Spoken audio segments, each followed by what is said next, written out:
I'd like to call the meeting to order of the Board of Leavenworth County Commissioners. I'd like to invite everyone to stand for the pledge. I pledge allegiance to the flag of the United States of America and to the republic for which it stands, one nation, under God, indivisible, with liberty and justice for all. For the record, Commissioner Klemp, Commissioner Smith are present. Commissioner Holland is absent. I'd like to start with a moment of silence.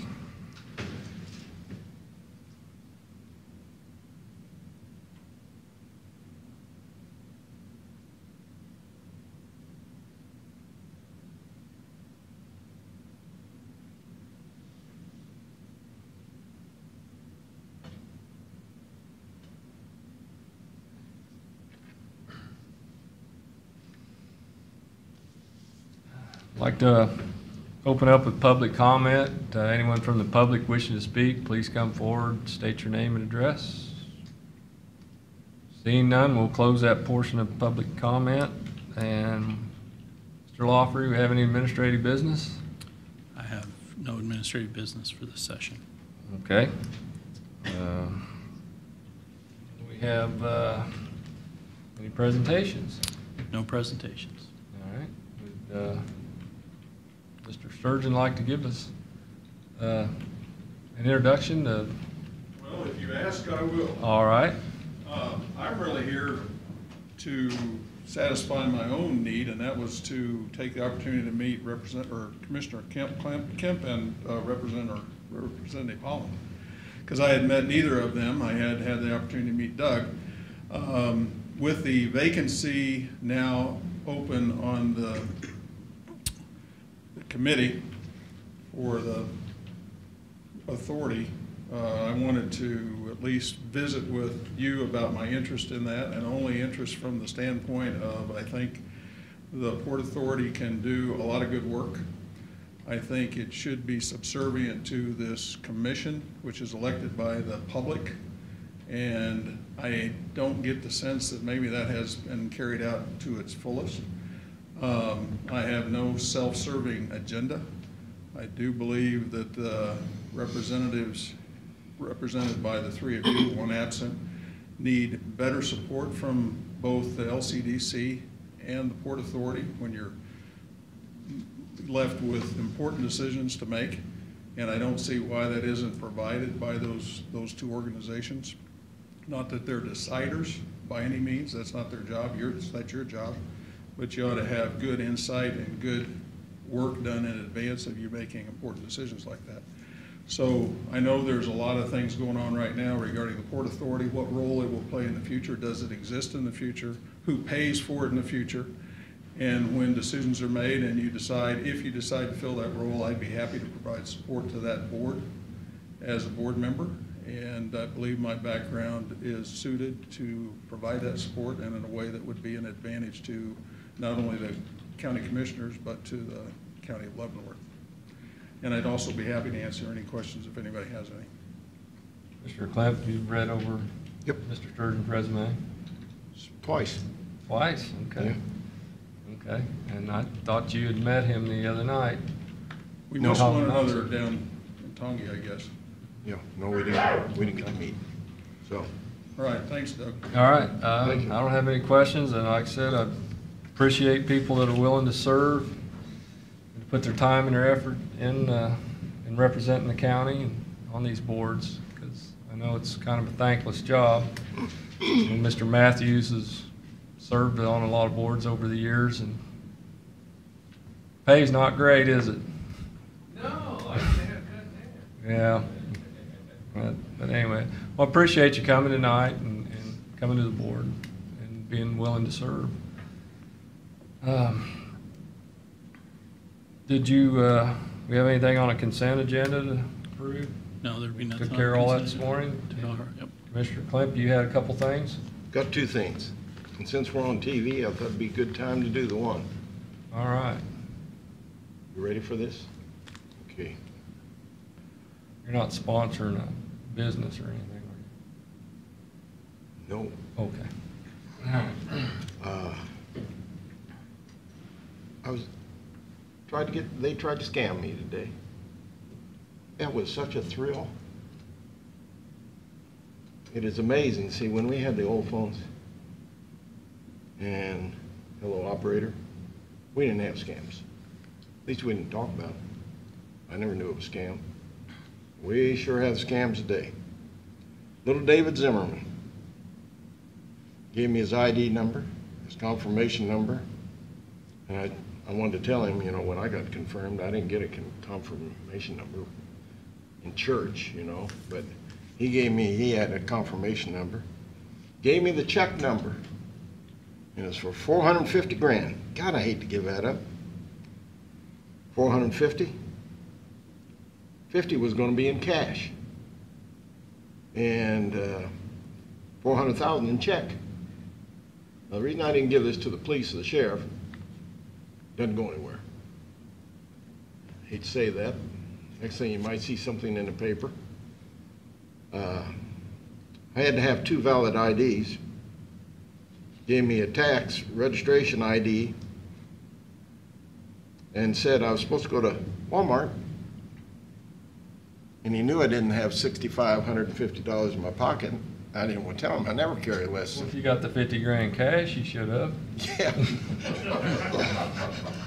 And I was supposed to forward it to another Walmart in Alamosa, Colorado. And the IRS representative, old Charles Garcia, would be there to accept it, and he would then send a record that he got the money to, God bless you, to Dillon's, because that's where the, what do you call it, what's the other option that we have? Money order, No, not the money order, but used to be down at the train station. Western Union. Thank you. And he would send a verification, he got the money. So the only thing I could figure out to do was to call the FBI. Well, I know some people at the FBI, and they said, we don't do that anymore. You got to get a hold of the FTC. I got a hold of them, and they said they'd take it there. So what I'm trying to say, ladies and gentlemen, there's no free money in life. Please take care of yourselves, and if nothing else happens, and the funny thing, he was staying on the line because he didn't want me to get off and telephone somebody. So he was staying on the line, and I finally told him when I got to the Walmart, because I wanted to get the whole story, I said, you know, my phone is in my truck. I don't have a personal phone. I've had it installed in my truck, and when I leave the truck, I don't have a phone. So you're going to have to give me a phone number so I can call you back. And that's when he gave me 785-337-3125. Now that, when I checked it out, that's Holton or Horton, Kansas. So that leads to another problem that we have with our people in our society. They sell their phones. And that's how they're making money with their phone at home, is they allow you, because I get phone calls from Atchison all the time. And it'll be somebody in California or somewhere where I don't understand the language. So I thought that was very interesting, and I wanted to tell the people that they have to take care of themselves and their lives, because there's a lot of people out there that want to take advantage of, especially the more mature. You didn't offer just to keep the 50,000 in cash and let them keep the check? No, I thought about it, but I could tell just when he said I was going to get 450,000, there was something wrong. The main thing, I spent about an hour and a half on the phone today, talking about fuel.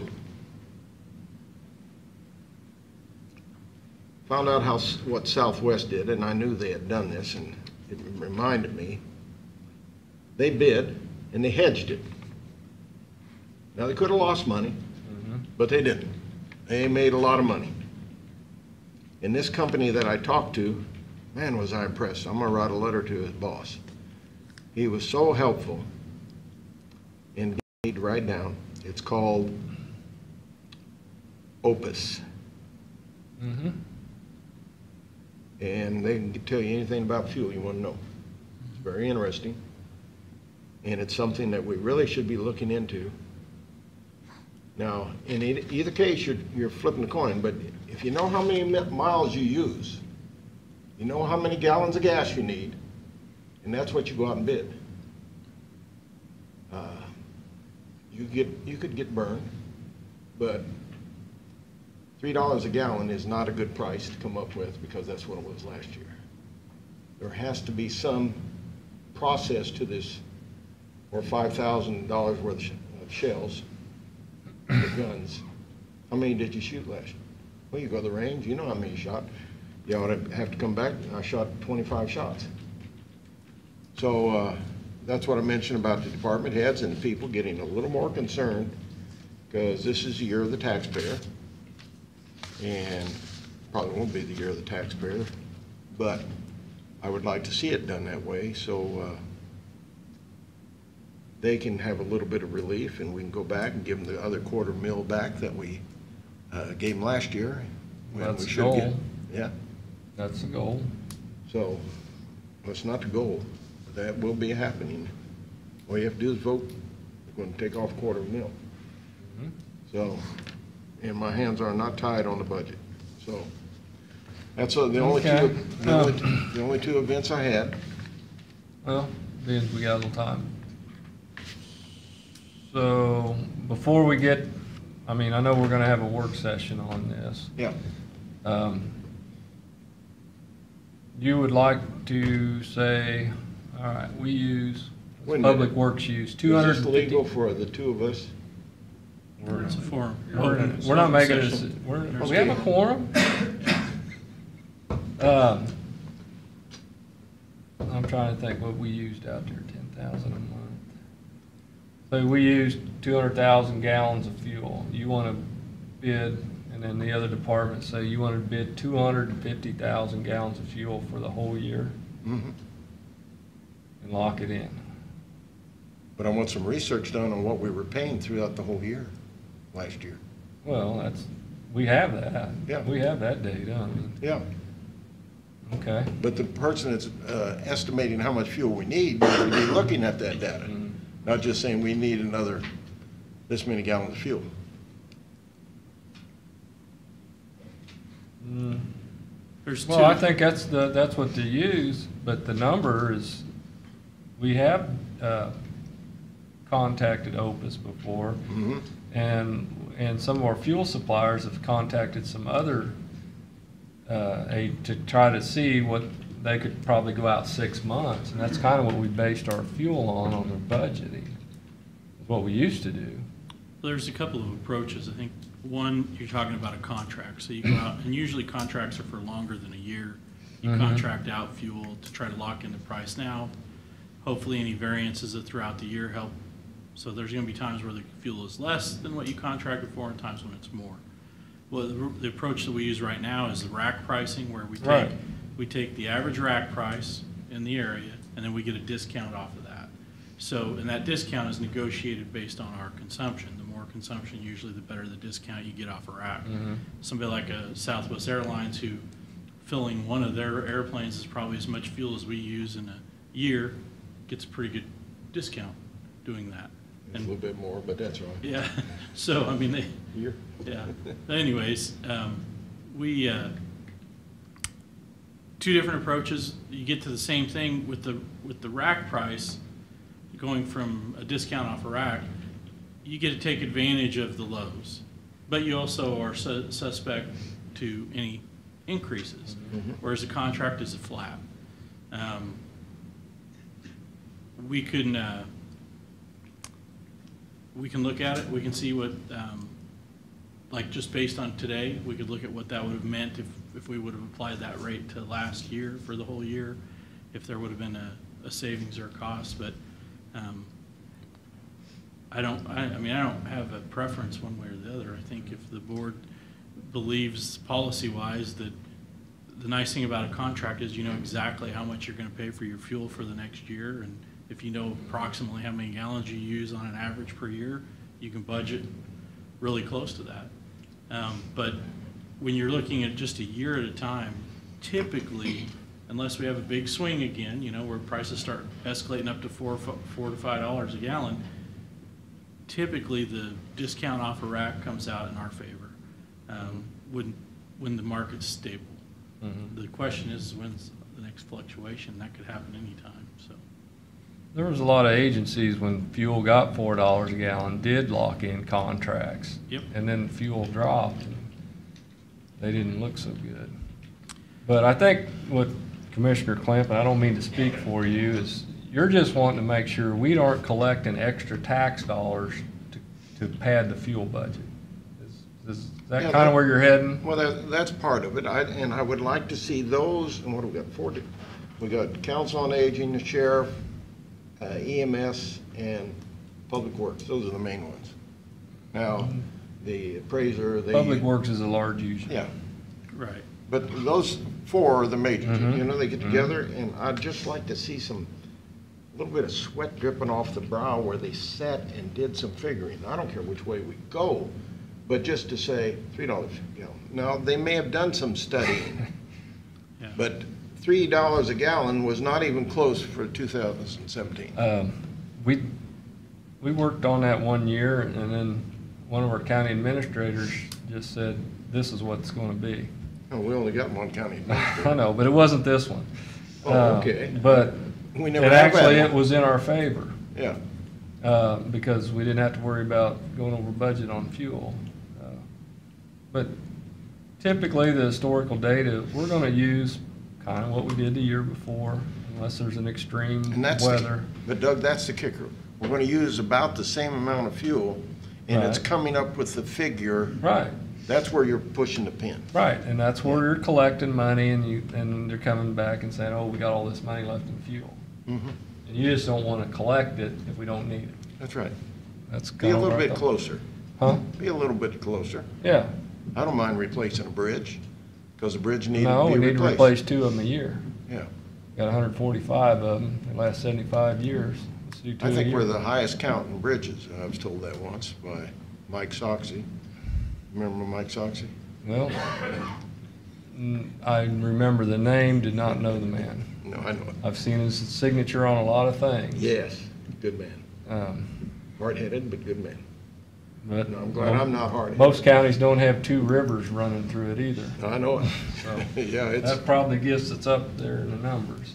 I think we are the highest. Yeah, well, So- you go out west and there is no bridges. No. And if there is, you can drive under them, they're dry. The other enough, subject you know. was brought up, and I'm sorry, this is the third one. Okay, Schools get, what do you call that money? federal impact money, Yes. talking about that today, and I was talking about it with the 2 representatives I met with over the Right. weekend. But it's interesting, because there are 2 states where the military creates a impact and they get funds. Mhm. Was that in your conversation also? Texas and New York. No, Texas is one. One's an Air Force base. They don't have any more vehicles than we have. They're not bringing their airplanes out on the Metropolitan. So I was wanting to get the rule, and I didn't get to call Kevin to see if he knows, Kevin Gullett, at school district, see if he knows there is a general rule to impact funds, because the school gets it, but it goes to the state first, and then they take a hunk out of it. Then it comes. So I think it's something that Mhm. very worthwhile looking into. Why are some states, 2 that were known, getting impact fees from, as governments, county governments? Why aren't we getting it? I spoke with Representative Dove and Representative Carlskin this weekend. That was, Very they were good. gonna check into it. Well, you can check into it again next year, because you may not have an answer till next year. I see them regularly. Good, and you keep following up on that. I too. will. I appreciate that. And if I fail, then I'm sure you can pick up No, the slack. I'm gone, man. I'm gonna leave you the year to get it done in. So, that was the only 3 things I had, and I'm glad you said you've discussed it with them, because To me, that's important. Why is one state getting it and another not? Well, if the school district gets it, I think the county should be entitled to a little too. I mean, Yeah. we're not collecting the taxes off of these properties. You can see where at Fort Riley, occasionally you'll see one of the big vehicles out on the road. Mm-hmm. Now, that's a impact. That's an on- impact, Yeah. right? But when you see an Air Force base, no. So that's all I have. Tax exempt property though in your county, And that was the kicker. that's a kicker. Mhm. Anything else? No? Okay, and the access management discussion, that is that's got a date set? Mhm. The 16th. 16th, okay. And we'll bundle up a few of these other items and consolidating some services and different things. Sounds good. And we're gonna try to have them work sessions in the evening? Or are they gonna be in the day? Well, and the, Staff needs to be involved. well, I know it. With a That's lot why of I'm that. thinking the day is better. Okay, all right, Yeah. all right, just wanna make sure, 'cause, Now you have a problem coming up. why is that? Somebody has to do a motion and somebody has to second it, or we just sit here. Well, I'll entertain a motion. I'll move that we adjourn. I'll second it. Any discussion on our adjourning? We have to have two votes. Then, I'll call for a vote. I'll let you vote first. Aye. Aye. Okay.